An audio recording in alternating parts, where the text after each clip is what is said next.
அளவுக்கு மிஞ்சினால் அமிர்தமும் நஞ்சு அப்படின்னு சொல்லுவாங்க. அது உண்மைதான். ஒருத்தருக்கு அளவுக்கு மீறிய புகழ் வந்துட்டுதுன்னு வச்சுங்க, அது கூட ஆபத்தா போயிடுறது உண்டு. பழங்காலத்துல எல்லாம் கிரேக்க தேசத்துல ஒரு பழக்கம் உண்டாம். அதாவது யாராவது ஒருத்தரை நாடு கடத்தணும்னா அதுக்கு ஒரு வழி உண்டு.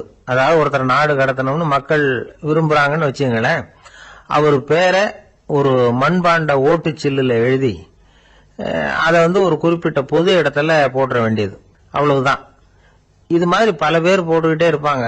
எல்லாம் அப்படியே குவிஞ்சு போயிடும். அந்த ஓட்டாஞ்சில்லு குவியல்ல யாருடைய பேர் அதிகமா இருக்குதோ அந்த நபரை ஒரு 10 ஆண்டுகள் நாடு கடத்தி விடுவாங்க. இது அந்த ஊர் வழக்கமா. ஒரு நாள் அந்த குவியலுக்கு பக்கத்துல ஒரு ஆள் நின்றுட்டு இருக்கிறான். அவன் கையில ஒரு ஓட்டாஞ்சில்லு வச்சிருக்கிறான். அதுல யாரோட பேரையோ எழுதணும், எழுதி அந்த இடத்துல போடணுங்கிறது அவன் ஆசை. ஆனா அவன் படிக்காதவன், அதனால எழுத தெரியல. யாராவது அந்த வழியா வர்றாங்களான்னு பாத்துக்கிட்டே நின்றுகிட்டு இருந்தான். ஒரு பெரியவர் வந்துகிட்டு இருந்தார். அவர்கிட்ட ஓடினான். கையில் இருந்த மண்பாண்ட சில்ல கொடுத்தான். ஐயா, இதுல ஒரு பேர் எழுதி கொடுங்களேன்னா அந்த பெரியவர் அதை வாங்கி கையில வச்சுக்கிட்டு, என்ன பேர் எழுதணும் சொல்லு அப்படின்னா. இவன் சொன்னான், அரிஸ்டைடிஸ் அப்படின்னு எழுதுங்க அப்படின்னா. இதை கேட்டதும் அந்த பெரியவருக்கு அதிர்ச்சி. ஏன்னா அவரு தான் அரிஸ்டைடிஸ், தத்துவ மேதை அரிஸ்டைடிஸ் அவர். இருந்தாலும் நான் தான் அதுங்கிறத காட்டிக்காம அந்த ஆளுகிட்ட கேட்டார். அது சரிப்பா, அரிஸ்டைடிஸ்ங்கிற பேரை எழுத சொல்ற, அவர் உனக்கு என்ன கெடுதல் பண்ணார், அவர் பேரை இதுல எழுத சொல்றிய அப்படின்னு கேட்டிருக்கார். அதுக்கு இவன் சொன்னானா, அவர் எனக்கு எந்த கெடுதலும் பண்ணல, அவரை நான் பார்த்தது கூட இல்ல அப்படின்னு இருக்கான். அப்புறம் எதுக்காக அவரை நாடு கடத்தணும்னு நீ ஆசைப்படுற அப்படின்னு கேட்டிருக்கார். இப்ப அந்த ஆளு சொல்றான், அரிஸ்டைடஸ பத்தி எல்லாரும் பேசுறாங்க, அவர் ரொம்ப நல்லவர், அவர் ஒரு பெரிய அறிவாளிங்கிறாங்க, அவர் ஒரு பெரிய வள்ளல், பேரறிஞர், இப்படி எல்லாரும் சொல்றதை கேட்டு கேட்டு எனக்கு ரொம்ப அலுத்து போயிட்டுது, அதனால்தான் வெறுப்பாயிட்டேன் அப்படின்னு நானா. இதுல இருந்து என்ன தெரியுது, நாம நல்லவனா இருக்கிறதுல ஒன்னும் இடைஞ்சல் இல்லை. ஆனா நம்மள நல்லவன் நல்லவன் எல்லாரும் சொல்ல ஆரம்பிச்சுட்டாங்கன்னு வச்சுக்கோங்க, அப்ப இடைஞ்சல் ஆரம்பம்னு அர்த்தம். எதுவுமே அளவுக்கு மிஞ்சி போகாம பாத்துக்க வேண்டியது ரொம்ப அவசியம். அளவுக்கு அதிகமா ஆசைப்படாதவங்கள ஆபிரகாம் லிங்கனும் ஒருத்தரான். அவரு ஒரு தடவை தன்னுடைய நண்பர்கள் கிட்ட பேசிக்கிட்டு இருந்தாராம். ஒருத்தர் கேட்டிருக்கார், ஒரு மனுஷனுக்கு கால்கள் எவ்வளவு உயரம் இருக்கணும் அப்படின்னு கேட்டாராம். இதுக்கு ஆபிரகாம் லிங்கன் சொன்னாராம், அது என்ன, இடுப்புல இருந்து தரையை தொடுற அளவுக்கு உயரம் இருந்தா போதும் அப்படின்னாராம். ஒரு பெரிய கிராமம். அந்த கிராமத்துல ஒரு பண்ணையார் வீடு, அதுதான் அந்த கிராமத்திலேயே பெரிய வீடு. ஒரு நாள் ஒரு திருட அந்த கிராமத்துக்கு வந்தான். சுத்தி பார்த்தான். அந்த பண்ணையார் வீடு கண்ணுல பட்டுது. இன்னைக்கு ராத்திரி இந்த வீட்டுல தான் நம்ம தொழில் ஆரம்பிக்கணும் அப்படின்னு சொல்லி அவன் முடிவு பண்ணிக்கிட்டான். ஏன்னா அதுதான் அந்த கிராமத்திலே கொஞ்சம் பெரிய வீடு, அங்கதான் அவன் எதிர்பார்க்கறது ஏதாவது கிடைக்கும் அப்படிங்கறது அவனுடைய முடிவு. நடு ராத்திரி அவன் மெதுவா சுவரேறி குதிச்சு அந்த பெரிய வீட்டுக்குள்ள புகுந்தான். அங்க போய் பார்த்தா முக்கியமான இடங்கள்ல எல்லாம் காவலுக்கு ஆள் நின்றுட்டு இருக்கிறாங்க ராத்திரி நேரத்துல. சரி, இந்த வீட்டுல நம்மால திருட முடியாது அப்படின்னு முடிவு பண்ணிட்டு மெதுவா வந்த வழியிலேயே திரும்பி வந்தான்.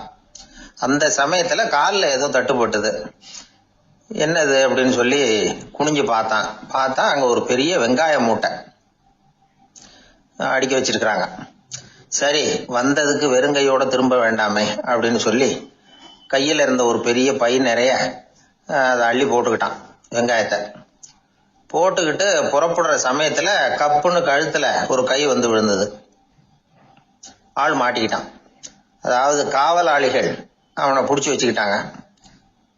மறுநாள் காலையில அந்த திருடனை பண்ணையார் முன்னாடி கொண்டுட்டு போய் நிறுத்தினாங்க. ஐயா, இந்த ஆளு ராத்திரி நம்ம வீட்டுல திருடுறதுக்காக வந்தான், வெங்காயத்தை அள்ளிட்டு புறப்படுறப்ப மாட்டிக்கிட்டான் அப்படின்னாங்க. அவரு பார்த்தாரு, என்னப்பா இவங்க சொல்றது உண்மைதானான்னு கேட்டார். ஆமான்னு ஒத்துக்கிட்டான் அந்த ஆளு. பண்ணையார் அதுக்கப்புறம் கொஞ்சம் யோசனை பண்ணார். அப்புறமா தீர்ப்பு வழங்கினார்.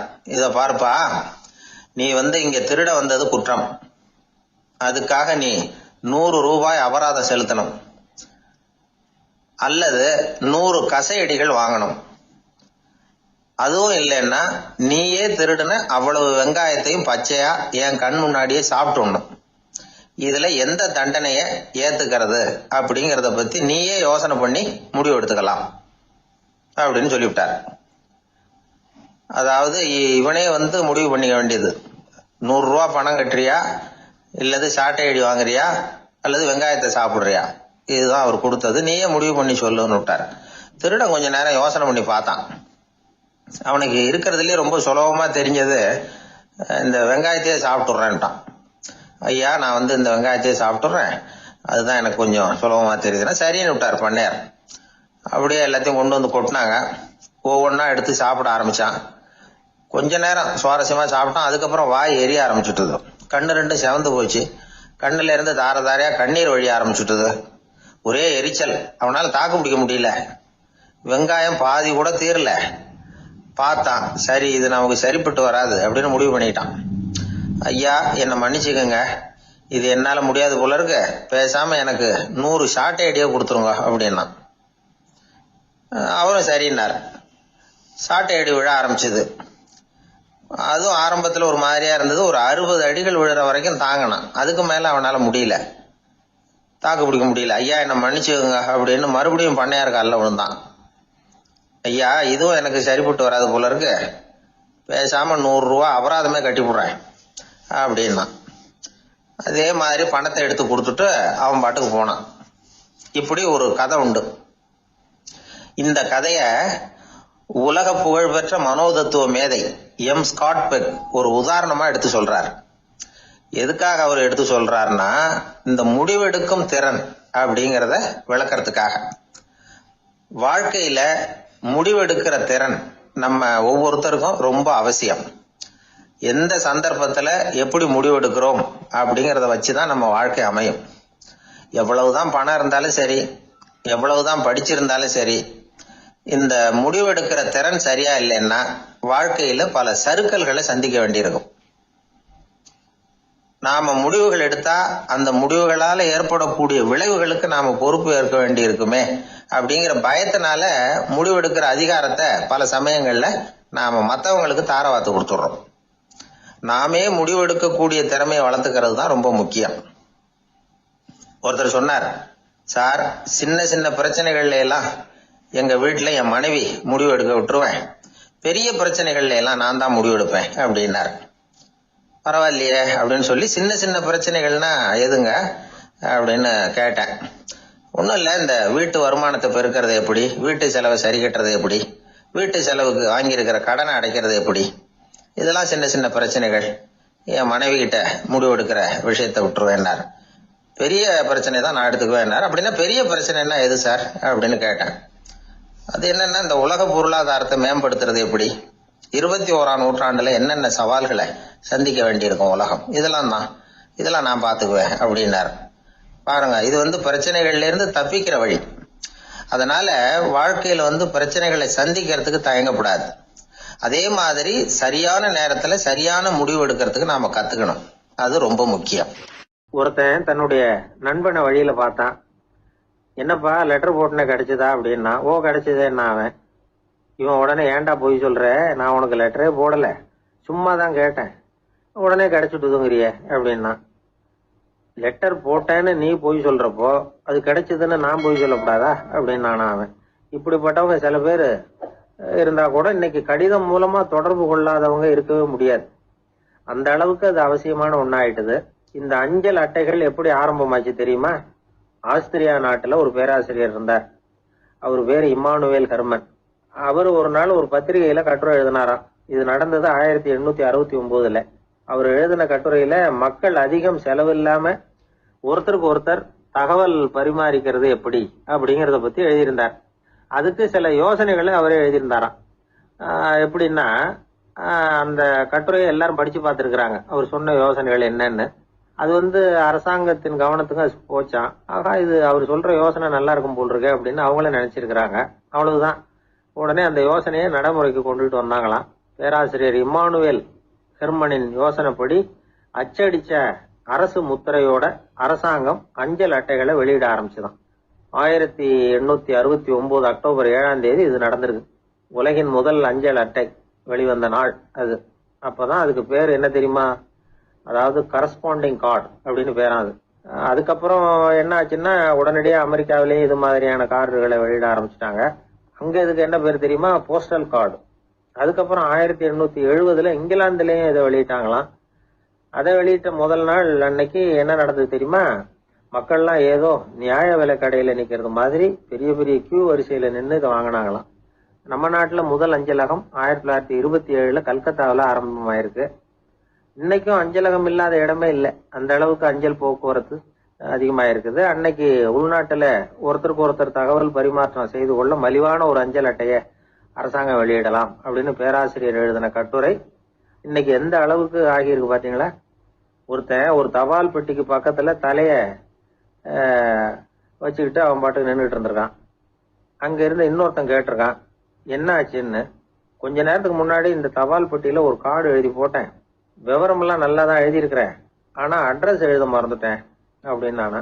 உடனே அவன் அதுக்காக கவலைப்படாத, நான் போட்ட கார்டுல அட்ரஸ் எல்லாம் பின்கோடு உள்பட கரெக்டா எழுதியிருக்கேன், ஆனா விவரம் எழுத மறந்துட்டேன் நானா. கவலைப்படாத, கொஞ்ச நேரத்துல தபால்காரர் வருவார், பெட்டியை திறந்ததும் நம்ம லெட்டர் கேட்டு வாங்கிக்கலாம்னா ஒருத்தன். கொஞ்ச நேரத்துக்கு முன்னாடி அவர் வந்தார், கேட்டேன், அதுக்கப்புறம் தான் மனசுக்கு ரொம்ப கஷ்டமா போச்சு நானா. இவன் ஏண்டான்னு கேட்டிருக்கான். அவன் இது தபால் புட்டு இல்லையா. மனித நேயம்ங்கிறத பத்தி சொல்லுவாங்க. மனித நேயம் ஏன்னா ஒரு கணவன் கணவனா இருக்கணும், மனைவி மனைவியா இருக்கணும்.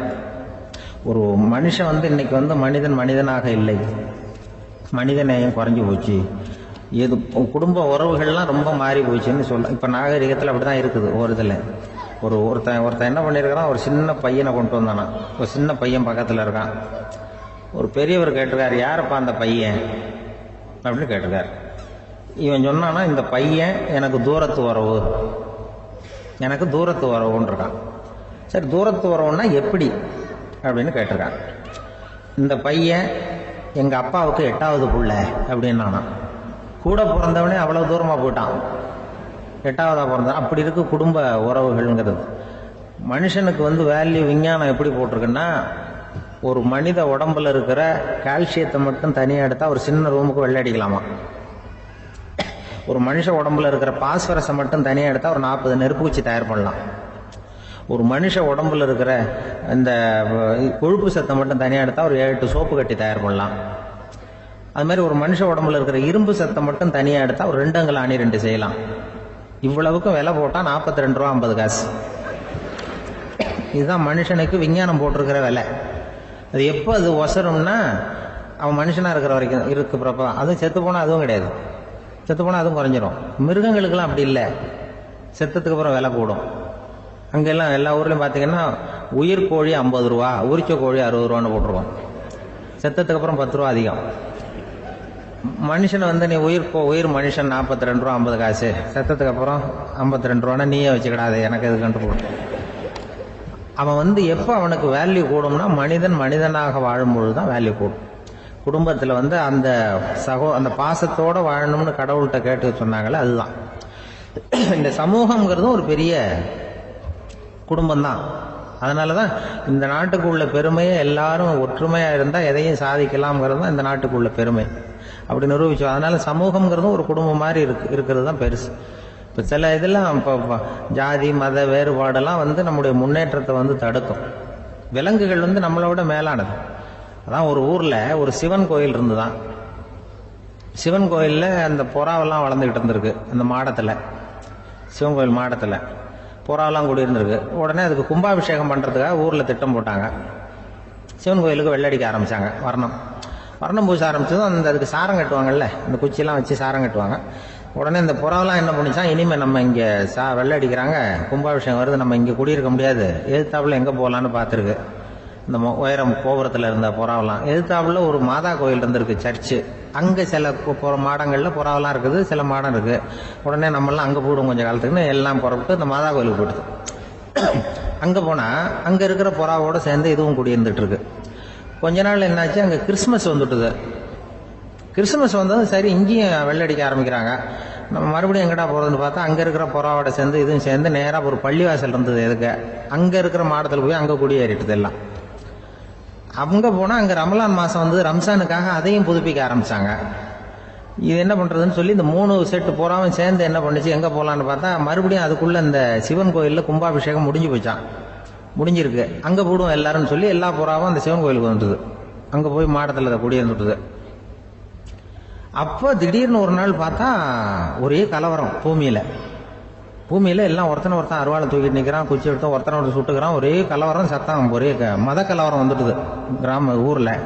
அப்போ புறாவெல்லாம் மாடத்துல இருந்துக்கிட்டு ஒரு குஞ்சு புறா அவங்க அம்மாட்ட கேட்டுதான், இது என்ன, இந்த மனுஷனுக்கு என்னாச்சு, அவன் கத்தியை தூக்கிட்டு நிற்கிறானே அப்படின்னு கேட்டுதான். ஒரு குஞ்சு புறா அவங்க அம்மாட்ட கேட்டுதான். அம்மா புறா. இப்போ அம்மா அந்த புறா சொல்லிச்சான், மனுஷனுக்கு இப்போ மதம் பிடிச்சிருக்கு, அதான் கத்தியை தூக்கிட்டு நிற்கிறான் அப்படின்ட்டு.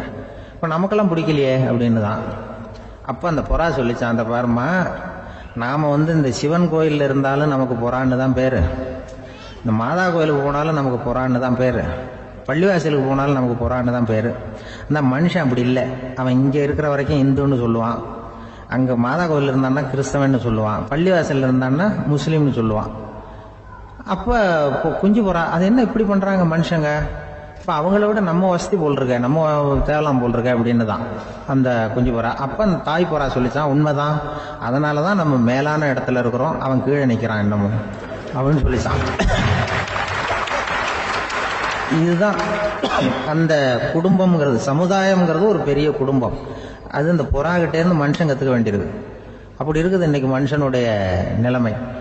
அதை புரிஞ்சுக்கணும். அப்படித்தான் ஒவ்வொரு இதுலேயும் நாம் நடந்து கொள்ள வேண்டியிருக்குது. மிருகங்கள்டேருந்து கற்றுக்கிற வாய்ப்பெல்லாம் இருக்குது. அப்படி சொல்லுவாங்க, வயிறு பசிக்குதேங்கிறது சிலரோட கவலை, வயிறு பசிக்க மாட்டேங்குதே அப்படிங்கிறது சில பேரோட கவலை. 2 விதமான கவலைக்கும் வயிறு தான் காரணமாக இருக்குது. வயிறு பசிச்சதுன்னா அது இயற்கை, வயிறு பசிக்கலைன்னா அது வியாதி. ஆனால் பசியையும் நாம் பசிப்பிணி அப்படின்னு தான் சொல்லுவோம். என்ன காரணம்? வியாதியை போக்க வேண்டியது எவ்வளவு முக்கியமோ அதை விட முக்கியம் பசியை போக்க வேண்டியது. ஒரு சமுதாயத்தில் பசிப்பிணியே இருக்கக்கூடாது, அதுதான் நல்ல சமுதாயம். பசியை போக்கணும்னா சாப்பாடு போடணும், பசியின்மையை போக்கணும்னா வைத்தியம்தான் பண்ணணும். இது சம்பந்தமாக எவ்வளவோ ஆராய்ச்சிகள் நடக்குது, நிறைய மருந்து கண்டுபிடிச்சிருக்கிறாங்க. நம்ம உடம்புல பசியை தூண்டக்கூடிய பகுதி எது, இதை முதல்ல தெரிஞ்சுக்கணும் இல்லையா? நாம் சாப்பிட்ற ஆகாரம் செரிக்கிறதுக்கு எது காரணம் தெரியுமா? நம்ம மூளையோட பின்பகுதி தான் அதுக்கு காரணமாக இருக்குதாம். மூளையின் பின்பகுதியில் நரம்பு செல்களால் ஆன 2 வகையான ஆரக்சின்கள் தான் பசியை உண்டாகுது அப்படின்னு கண்டுபிடிச்சிருக்கிறாங்க. 2 ஆய்வாளர்கள் இதை கண்டுபிடிச்சிருக்காங்க. அவங்க 2 பேரும் டெக்சாஸ் பல்கலைக்கழகத்தில் ஹார்வர்டு ஹக்ஸ் மருத்துவ கல்வி நிலையத்தில் பணிபுரிகிறவங்களாம். உண்பது தேவைங்கிறது உணரப்படும் போது மூளையின் அந்த குறிப்பிட்ட பகுதி ஆரக்சின் அப்படிங்கிற ஹார்மோன்களை சுரக்கும், அது பசி உணர்வை தூண்டும் அப்படிங்கிறது தான் அந்த ஆய்வாளர்களின் கண்டுபிடிப்பு. இந்த ஆரக்சின் வேற சில உயிரினங்கள்லையும் உண்டு. இப்போ எலிகளில் கூட இது இருக்குது. அதனால எலிகளை வச்சு இது சம்பந்தமாக ஆராய்ச்சி பண்ணாங்க. எலிகள் உடம்புல ஆரக்சினை செலுத்தி பார்த்தாங்க. உடனே என்னாச்சு தெரியுமா? அந்த எலியெல்லாம் பசியால் துடிக்க ஆரம்பிச்சுட்டுது. எதையாவது தின்னு பசியை தீர்த்தா போதுங்கிற அளவுக்கு அந்த எலிகள்லாம் அல்லாட ஆரம்பிச்சுட்டுது. இயல்பாக சாதாரணமாக அந்த எலிகள் எவ்வளவு சாப்பிடுமோ அது மாதிரி 8 முதல் 10 மடங்கு அதிகமான ஆகாரத்தை 1 மணி நேரத்துக்குள்ளே சாப்பிட்டு தீர்த்துட்டு தான். சில எலிகளின் மூளையில் இந்த ஆரக்சின் அளவை கட்டுப்படுத்தி பார்த்துருக்குறாங்க. உடனே என்னாச்சு தெரியுமா? அதெல்லாம் சாப்பாட்டை கண்டா முகத்தை திருப்பிட்டு போக ஆரம்பிச்சுட்டு தான். அந்த எலிகளுக்கு பசி எடுக்கலையாம். இந்த ஆராய்ச்சியின் அடிப்படையில் பசியை எடுக்காமல் இருக்கிற மனிதர்களுக்கும் பசியை தூண்ட முடியும் அப்படின்னு சொல்லி ஆராய்ச்சியாளர்கள் தெரிவிச்சிருக்கிறாங்க. ஆக ஆரக்சின் தான் பசிக்கு காரணம்ங்கிறது தெரிஞ்சு போச்சு. சரி, இந்த ஆரக்சின் அப்படின்னா என்ன? அது ஒரு கிரேக்க சொல், அதுக்கு பசின்னு அர்த்தம். நம்ம ஆளுங்களுக்கெல்லாம் பசியை தூண்டுறதுக்கு மருந்து தேவையில்லை, பசியை குறைக்கிறதுக்கு தான் மருந்து தேவை. ஒரு அம்மா டாக்டரை தேடி வந்தாங்களாம். டாக்டர், எங்கள் வீட்டுக்காரருக்கு திடீர்னு அகோர பசி, நிறைய சமைச்சு போடுறேன், அவ்வளவையும் சாப்பிட்டுட்டு கீழே கிடக்கிற குப்பை கூலங்களையும் எடுத்து சாப்பிட ஆரம்பிச்சுடுறார், என்னன்னு கவனிச்சு பாருங்க அப்படின்னாங்களாம். எவ்வளவு நாளாக அப்படி இருக்குதுன்னு கேட்டிருக்காரு டாக்டர். 1 வாரமாக அப்படி இருக்குதுன்னாங்களாம். இவ்வளவு நாளாக ஏன் சும்மா இருந்தீங்க, ஆரம்பத்திலேயே இங்கே அழைச்சிட்டு வர வேண்டியது தானே அப்படின்னாரான் டாக்டர். அது ஒன்றும் இல்லை டாக்டர், வீடு பூரா சுத்தமாகட்டுமேன்னு பார்த்துக்கிட்டு இருந்தேன் அப்படின்னாங்களாம் அந்த அம்மா. அந்த மரத்தின் உச்சியில ஒரு பறவை கூடும். ஏதோ ஒரு பறவை கூடு கட்டி இருந்தது. அது என்ன பறவைன்னா ராஜாளி. ஒரு குரங்கு அந்த மரத்து கிளையில தாவி தாவி குதிச்சுக்கிட்டு இருந்தது. அப்போ இந்த கூட்டுல இருந்த முட்டை அது கண்ணுல போட்டுட்டுது. அதுக்கப்புறம் அது சும்மா இருக்குமா? விளையாட்டா ஒரு முட்டையை எடுத்தது, மரத்தை விட்டு கீழே இறங்குச்சு. கீழே ஒரு குப்பை மேட்டுல ஒரு கோழி சில முட்டைகளை அது பாட்டுக்கு இட்டு வச்சிருந்தது. குரங்கு தன் கையில இருந்த ராஜாளி பறவையோட முட்டைய அந்த கோழி முட்டைகளோட சேர்த்து போட்டுட்டு போயிட்டுது. கோழி வந்தது, பார்த்தது, அதுக்கு ஒன்னும் வித்தியாசம் புரியல.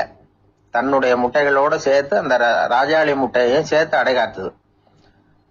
கொஞ்ச நாள்ல குஞ்சுகள் எல்லாம் பொரிச்சுது, எல்லாம் முட்டை விட்டு வெளியில வந்தது. ராஜாளி பறவையோட குஞ்சு அந்த கோழி குஞ்சுகளோடவே சேர்ந்து வளர்ந்தது. மற்ற கோழி குஞ்சுகள் போலவே இதுவும் குப்பையை கிளறிச்சு புழு பூச்சிகளை சாப்பிட்டுது. காக்கைகள் தாக்கிறதுக்கு வந்ததுன்னா மற்ற கோழி குஞ்சுகள் மாதிரியே இதுவும் பயந்து போய் தாய் கோழியின் சிறகுகளுக்கு உள்ள வந்து ஒளிஞ்சுக்கும். இப்படியே கொஞ்ச காலம் போச்சு. குஞ்சுகள்லாம் வளர்ந்து பெருசாயிட்டுது. சிலது சேவல்கள் ஆச்சு, சிலது கோழிகள் ஆச்சு. அந்த ஒண்ணு மட்டும் ராஜாளி ஆச்சு. ஆனா ஒரு விஷயம், தான் ஒரு ராஜாளிங்கிறது அந்த பறவைக்கு தெரியாது. தன்னையும் ஒரு கோழின்னே அது நினைச்சுக்கிட்டு இருக்கு. அப்படி நினைச்சுக்கிட்டு குப்பமேட்டை கிளறிக்கிட்டு இருக்கு. ஒரு நாள் சாயந்தர நேரம் இந்த ராஜாளி பறவை கீழே அது பாட்டுக்கு வழக்கம் போல குப்பையை கிளறிக்கிட்டு இருக்குது. அப்போ அண்ணாந்து பாக்குது. வானத்துல உயரத்துல கூட்டமா ராஜாளி பறவைகள் உல்லாசமா வட்டம் அடிச்சு பறந்துகிட்டு இருக்கு. அதே இது பாக்குது. இதுக்கு மனசுக்குள்ள ஏக்கமா போச்சான். அப்போ இதுக்கு ஆண்டவன் பேர்ல கோபம் வந்துதான். ஆண்டவனுக்கு என் பேர்ல ஏன் இந்த ஓர வஞ்சனை? என்னையும் ஒரு ராஜாளியா படைச்சிருந்தா நானும் கூட இந்நேரம் ஆகாயத்துல உல்லாசமா பறந்துகிட்டு இருப்பேனே அப்படின்னு நினைச்சு வருத்தப்பட்டுதான். இது வேடிக்கையா இருக்குல்ல? ஒரு வகையில பார்த்தா நாம கூட இந்த ராஜாளி பறவை மாதிரி தான் வாழ்ந்துகிட்டு இருக்கோம் அப்படிங்கிறார் ஒரு உளவியல் நிபுணர். நம்மால எவ்வளவு வேலை செய்ய முடியும் அப்படின்னு நாம நினைச்சுக்கிட்டு இருக்கிறோமோ அதை விட பல மடங்கு நம்மால வேலை செய்ய முடியுமா? பல மடங்கு வேகமாவும் வேலை செய்ய முடியும் அப்படிங்கிறார் அவர். நம்முடைய முழுமையான பலம் என்னங்கிறது நமக்கே தெரியறது இல்ல. அதுதான் கஷ்டம். நம்முடைய பலம் தெரியாததுனாலதான் நாம எதுக்கு எடுத்தாலும் பயந்துகிட்டு இருக்கிறோம். ஒரு ஆள் இருந்தான். அவனுக்கு எப்படின்னா கோழியை கண்டா பயப்படுவான். ஏன் கோழியை கண்டா பயம்னா, அவனுக்கு மனசுக்குள்ள தான் ஒரு புழுன்னு நினைப்பு. தன்னை ஒரு புழுவா நினைக்கும் பொழுது, புழுன்னா கோழி வந்து கொத்தும்ல, அதனால கோழியை கண்டு பயப்பட ஆரம்பிச்சிட்டான். இவன் நடுங்கிடுவான். எதிரில் கோழி வந்ததுன்னா உடம்பு பூரா நடுங்க ஆரம்பிச்சிடும். வீட்டுல இருக்கிறவங்க பார்த்தாங்க. இவனை அழைச்சிட்டு போய் ஒரு மனநோய் மருத்துவமனையில சேர்த்துட்டாங்க. அங்க உள்ள டாக்டர் இவருக்கு சிகிச்சை எல்லாம் கொடுத்தார். ஒரு வாரம் இவனை தங்க வச்சு வேண்டிய சிகிச்சை எல்லாம் கொடுத்து மன ரீதியா அவனை மாத்தி, சரி இனிமே நீ வீட்டுக்கு போகலாம்னு சொல்லி அனுப்பி வச்சார். வீட்டுக்கு புறப்பட்டான். அப்ப சொன்னார், இத பாருப்பா, நீ வீட்டுக்கு போகலாம், நேரா வீட்டுக்கு போ, நல்லா ஞாபகம் வச்சுக்கோ, இனிமே வந்து நீ ஒரு புழு கிடையாது, மனுஷன், தைரியமா புறப்படு, போயிட்டு வா அப்படின்னு சொல்லி வழி அனுப்பி வச்சார். சரிங்க டாக்டர்னு சொல்லிவிட்டு அவன் புறப்பட்டு போனான். பாதி வழி போயிருப்பான். லேசா நிமிர்ந்து பாக்குறான், எதிரில் ஒரு கோழி வந்துகிட்டு இருக்கு. அது பாட்டுக்கு சாதாரணமா நடந்து வந்துகிட்டு இருந்தது. அவ்வளவுதான், இவன் உடம்பு கிடுகிடுன்னு ஆட ஆரம்பிச்சுட்டது. திரும்பி ஓடி வந்துட்டான். டாக்டர் கேட்டார், ஏன்பா திரும்பி ஓடி வந்துட்டேன்னு. பாதி தூரம் போயிட்டேன் டாக்டர், எதிரில் ஒரு கோழி வந்துகிட்டு இருக்குது, அதான் பயமா இருந்தது வந்துட்டேன்னா. டாக்டருக்கு ஒரு மாதிரி ஆயிடுது. அவர் சொன்னார், இத பாருப்பா, நான் தான் சொன்னேனே, நீ ஒரு புழு இல்ல, மனுஷன். இனிமே நீ புழு கிடையாது, நீ ஒரு மனுஷன். நீ ஒரு புழு இல்லைங்கிறது இன்னமும் உனக்கு புரியலையா அப்படின்னாரு டாக்டர். நான் புழு இல்லைங்கிறது எனக்கு தெரிஞ்சுட்டுது டாக்டர், இது அந்த கோழிக்கு தெரியுமான்னு தெரியலையே அப்படின்னா. இவெல்லாம் எந்த காலத்துல மாறுறது? அதனால வாழ்க்கையில வெற்றி பெறணும் அப்படின்னு நினைக்கிறவங்க யாரா இருந்தாலும் தன்னுடைய பலம் என்ன அப்படிங்கறத முதல்ல புரிஞ்சுக்கணும். தன்னுடைய சக்தியை புரிஞ்சுக்கிட்டவன் வெற்றி பெறுவது நிச்சயம். அந்த மரத்தின் உச்சியில ஒரு பறவை கூடு, ஏதோ ஒரு பறவை கூடு கட்டி இருந்தது. அது என்ன பறவைன்னா ராஜாளி. ஒரு குரங்கு அந்த மரத்து கிளையில தாவி தாவி குதிச்சுக்கிட்டு இருந்தது. அப்போ இந்த கூட்டுல இருந்த முட்டை அது கண்ணுல போட்டுட்டுது. அதுக்கப்புறம் அது சும்மா இருக்குமா? விளையாட்டா ஒரு முட்டையை எடுத்தது, மரத்தை விட்டு கீழே இறங்குச்சு. கீழே ஒரு குப்பை மேட்டுல ஒரு கோழி சில முட்டைகளை அது பாட்டுக்கு இட்டு வச்சிருந்தது. குரங்கு தன் கையில இருந்த ராஜாளி பறவையோட முட்டைய அந்த கோழி முட்டைகளோட சேர்த்து போட்டுட்டு போயிட்டுது. கோழி வந்தது, பார்த்தது, அதுக்கு ஒன்னும் வித்தியாசம் புரியல. தன்னுடைய முட்டைகளோட சேர்த்து அந்த ராஜாளி முட்டையையும் சேர்த்து அடை காத்துது. கொஞ்ச நாள்ல குஞ்சுகள் எல்லாம் பொரிச்சுது, எல்லாம் முட்டை விட்டு வெளியில வந்தது. ராஜாளி பறவையோட குஞ்சு அந்த கோழி குஞ்சுகளோடவே சேர்ந்து வளர்ந்தது.